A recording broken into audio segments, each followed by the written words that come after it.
pracowników urzędu, ale również pani skarbnik, bo siedzieliśmy nad tym budżetem wiele godzin, aby go ustalić. To naprawdę budżet, myślę, że taki bardzo ważny i rozsądny na dzisiejsze czasy. Ja również dziękuję Państwu za tą dyskusję, która była. Czasami, przepraszam, może, że gdzieś niektórych elementów bardziej bronię, może czasami to, że więcej gdzieś człowiek pewnych elementów pamięta czy wie, ale mam nadzieję, że właśnie to, co wypracowaliśmy, ten kompromis daje nam szansę na to, żeby ten budżet naprawdę był realny do stworzenia. Chcę Państwu powiedzieć również, że jak zauważyliście Państwo, praktycznie dzisiaj w tym budżecie można zauważyć, że kwota długu na rok 2016 to kwota niższa niż 48 milionów zadłużenia.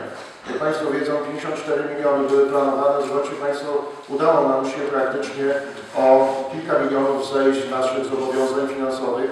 To naprawdę również dzięki Państwu udało się pewne elementy tak poprowadzić, że doprowadziliśmy do takiej sytuacji.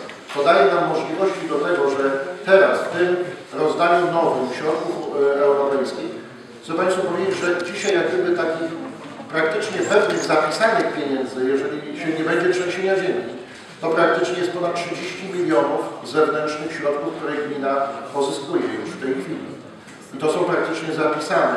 To naprawdę potężna ilość środków finansowych, które przyjdzie nam przerobić, które będą na pewno widoczne w pewnym momencie tylko rozpoczęcia tych wszystkich naszych inwestycji. Chcę również powiedzieć i deklaruję to, że budżet to twór żywy. No w każdej chwili pewnie nie raz będziemy wracać jeszcze do budżetu, pewnie co sesję jak zawsze, to będziemy tutaj dokładać, tu będziemy zdejmować, bo różne sytuacje mogą być i w różnym momencie różne inwestycje mogą się nowe tworzyć. Jeżeli gdziekolwiek będzie możliwość sięgnięcia po jakąkolwiek złotówkę zewnętrznych środków, to my na pewno będziemy chcieli wspólnie z Państwem się nad nią pochylić. Jeszcze raz Panie Przewodniczący, Szanowne Prezydium, Szanowni Radni, bardzo dziękuję za to zaufanie, które obdarzyliście w tym budżecie i mam nadzieję, że wspólnie będziemy go realizować, bo wspólnie będziemy z niego rozliczani, bo nas rozliczą mieszkańcy z tego, w jaki sposób będziemy funkcjonować.